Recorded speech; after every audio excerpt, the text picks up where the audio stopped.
Okay, we have pissed off quite a few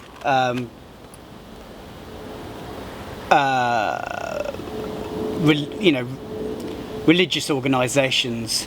Been arrested at the Vatican. We've had Lord Provost of Glasgow deem us as being offensive and whatnot, and we're banned from various states. Although we've never been placated by fundamentalist groups. We've never had people sort of march on the shows or banner them or anything like that, which is kind of odd, even in the deep south.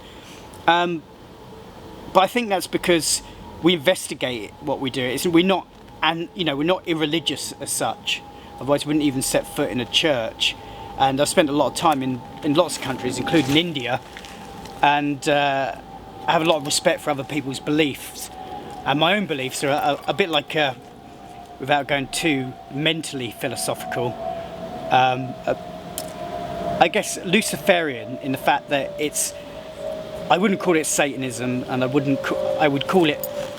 edge that with mythology and bits pinched and pilfered from all kinds of different religions and belief systems. It's a bit like a Trivial Pursuit puzzle, but most of the colours are quite dark. So no orange or bright yellows then. The fact that band members live in 3 different countries is not a big problem, because everything is, we do like Pro Tools sessions, we send everything to each other, keep abreast of what's new to changes and what have you, and then we'll hook up for a few weeks in a live scenario where we'll all input and pull more ideas together, or we'll do it on the back of a tour. We might be on tour, as we did on the last tour we were on, came up with lots of ideas, went our separate ways, send files backwards and forward, build up profiles of songs, and then hook up and then put them all together. And then before we go into the studio, we'll do a big session where we'll spend like 2 or 3 weeks running through it all. So I mean, it's as conducive really as living close to each other. Martin lives in Czech Republic, some of us live in England, Paul's back and forth from America at the moment. You'd kind of think that would actually be some kind of, I don't know, problem when it comes to writing, but we all write things, we send ideas back and forth.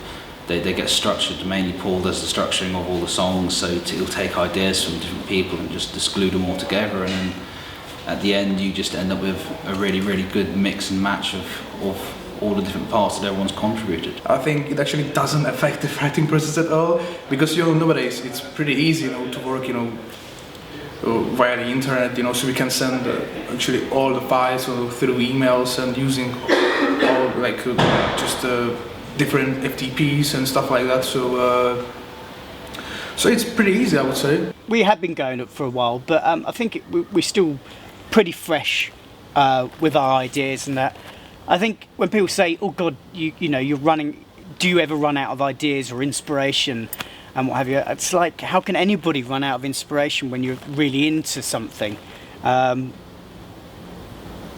we are really into the fire's still there as much as it was in the beginning. And quite frankly, the pantomime Money at Christmas is very, very good. It's in the blood. It has to be.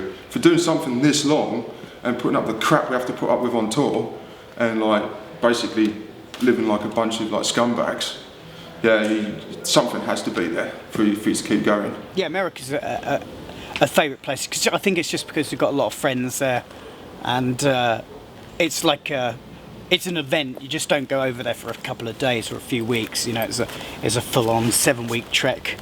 But we also like exotic locations as well, something different, like I mentioned about going to Kathmandu and India, Japan and Australia, obviously. England's always good for us as well. Heck, we like playing. We like playing everywhere, really. I really enjoyed the gigs in Russia last year, and then before that, the gigs in Eastern Europe were really, really fun as well, because the crowds there were just absolutely amazing, and I'm really looking forward to playing South America again, because I remembered that last time I played there, I just had a little taste of what it'd be like playing in Maiden, seeing as the crowd was singing the guitar lines louder than the PA. What's next for Cradle of Filth? Well, the release of the album. We have a possible gig in Kathmandu, of all places. One in India, I think in Bangalore. A South American tour. And then a possibility of a cruise show called 70,000 Tons of Metal, which is obviously a reference to the ship we're on. I suppose touring a lot, which I'm very looking forward to. So because I love touring, I mean it's the best way, to show, all the different levels, of music and everything, our expressions and everything, stuff like that. So yeah, I suppose touring a lot. And then we start a big American tour, whatever. We also I've got a poetry book in the offing, which I'll probably get around to finishing at some point. And there's also an orchestral album that we're halfway through finishing, which I'd like to see the release of at some point next year. It's not elevator music, it's like proper big sort of Danny Elfman affair with tracks from our first 4 records being mistreated